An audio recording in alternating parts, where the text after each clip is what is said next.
Okay, let's talk about the Pacers. I want to talk about life without Tyrese Haliburton. The Pacers, they played the Cavaliers twice. We talked about the first game, made a video about that. You can look from just a couple days ago there if you would like. Beat the Cavaliers on the road, return home again without Tyrese Haliburton. Tyrese Haliburton was out for the entire second half. The first time they played, he only had 2 points on the day. He got injured very early in the first. Second game in Gainbridge, Tyrese Haliburton is out the entire way. We thought it was a hamstring re-aggravation. Really, it's a groin strain, which makes me feel better, right? Rick Carlisle said he's going to be day-to-day. They play the Pistons. I'm not sure if Tyrese Haliburton's going to be playing at that game. At last check, he was still very questionable, arguably doubtful. I imagine he's going to miss Thursday at Detroit and have a chance maybe against Philly over the weekend. But it makes me feel better that it was a groin strain and not another hamstring injury, because this is the same hamstring, theoretically, that he injured last year throughout the season and then re-aggravated in the playoffs. So the Pacers lost to the Cavs 127 to 117. It was a very respectable loss. They stayed in it the whole time.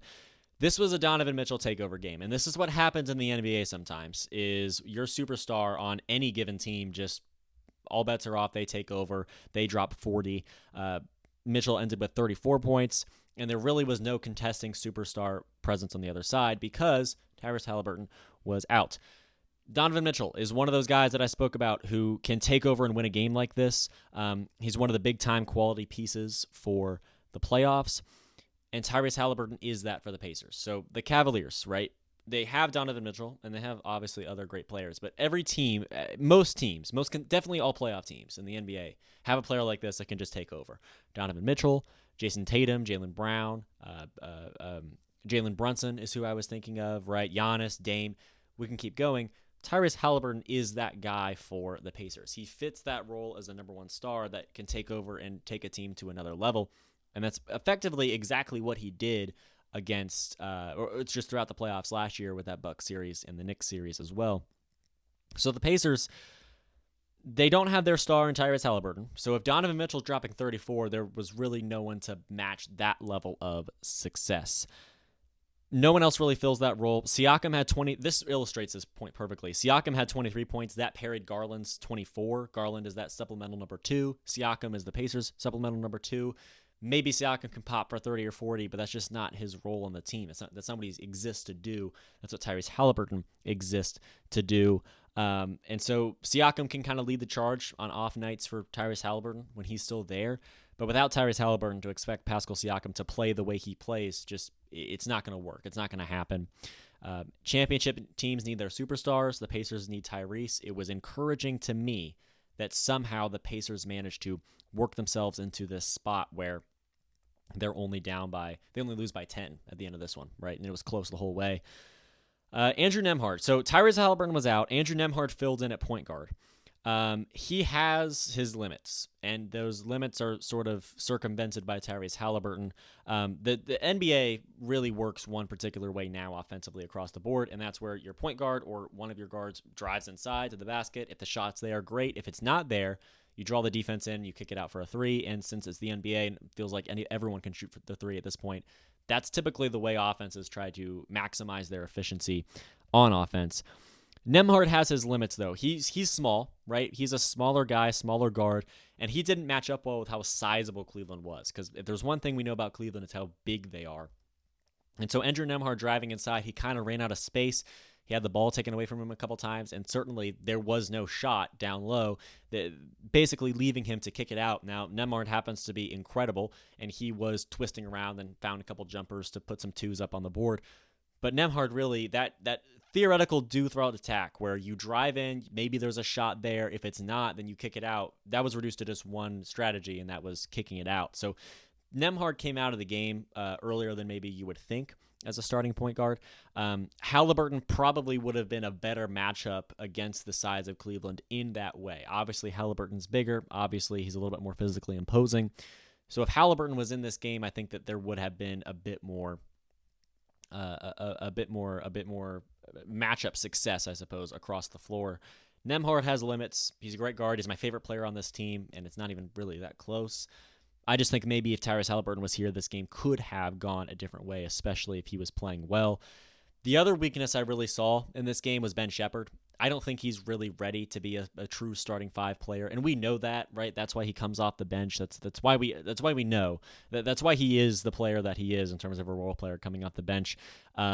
Sometimes a player getting injured doesn't matter because you replace his production perfectly. Sometimes whoever comes off the bench does just as well as Tyrese Haliburton did. We kind of saw that in the first game against the Cavaliers, but the Pacers didn't really do that very well against Cleveland the second time. Shepherd played 32 minutes, so like I said, Nembhard already is in the starting five. He moved to point guard, and then Ben Shepherd comes in at shooting guard, but he was the fifth starter, right? He was the guy that basically came in the game for Tyrese Haliburton, even though they were playing different positions. Shepherd played 32 minutes. He had 7 points. He went 1 for 6 from the field, right? The bench performed well, but there's really no clear Haliburton replacement. No one can truly do what he does, right? Obi Toppin doesn't quite have the ball handling that he does.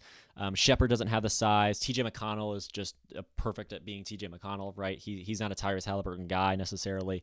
And none of them off the bench could really fill the void that Tyrese Haliburton fulfills, and that's why he's such an integral piece of this team.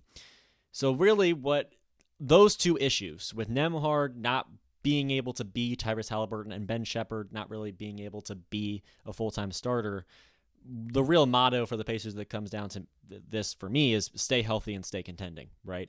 If the Pacers are healthy, they'll be able to contend for championships the same way that they potentially were last year. The playoffs at the end of the day are about superstars, right? Championship teams need their superstars. The Celtics had Jason Tatum and Jaylen Brown last year, who they played in the finals. They had Luka and Kyrie. Tyrese Haliburton was, of course, legendary last season in the playoffs. We're going to need him fully healthy, and we're going to need him playing well with a capable supporting cast around him. That supporting cast is there. This roster is capable of anything, in my opinion. We need Tyrese Haliburton, and he needs to be at the top. He's got to be playing well. He's got to be fully healthy. So the questions that brings up regard load management, right? That, to me, is an acceptable approach. The Pacers, with how honestly bad the East is, the Pacers are probably, if they continue on this trajectory, going to be in the playoffs, and they're probably going to have a top 4 seed, if we're being honest, if they continue to excel at this level. They're 6-1 in 2025. That's incredible marks, and even though they had a slow start, everything is in reach, right? The 1 seed might be out of reach. The 2 seed might be out of reach. The 3 seed, for all we know, might be out of reach. But it feels like everything else in the East is within reach for the Pacers, good and bad. So load management. If there's if there's a back-to-back night on the road, something like that, if Tyrese has a weird night physically, I think it's totally okay to, and you don't even need to take him out of the game entirely, but I just think it's totally okay to give him some rest, whether or not he has reduced minutes or comes off the bench or whatever it is. I think we need to make sure that we have Tyrese in the playoffs, because at this point, if we continue playing this way, I think we can be in the playoffs, because again, this team without Tyrese Haliburton beat and then was very close with the best team in the league, in the conference, twice in a row in a little span. Sure, the Pacers are on a hot streak, but if they're going to get hot towards the playoffs and have an opportunity to maybe qualify for the NBA Finals and maybe win it, you're going to have Tyrese Haliburton healthy at that time. The Pacers can win without him, but I don't think they can win without him in the playoffs. So load management is a totally acceptable approach. I'm interested to see if that's what Rick Carlisle and this Pacers staff ends up going to. But really, just take some pressure off Haliburton, especially now that Nembhard is back. Again, he doesn't have to miss entire games, but keep him active, keep him hot, keep him in his groove, but keep him protected, especially as he first comes back from this injury. I think we should ease him back into the lineup because, again, the Pacers can win games without Tyrese. They can win big games without Tyrese Haliburton. I just don't think that once you get to the playoffs, they'll be able to win, 3, 4, 7-game series in a row without him, or certainly without him at 100%. So I want to see Tyrese Haliburton be fully healthy for the playoffs, and I want to see the Pacers succeed in the playoffs, and I think that's fully possible based on what I saw both times against the Cavaliers. But for now, they're going to struggle against some of those top teams without their star player in the lineup.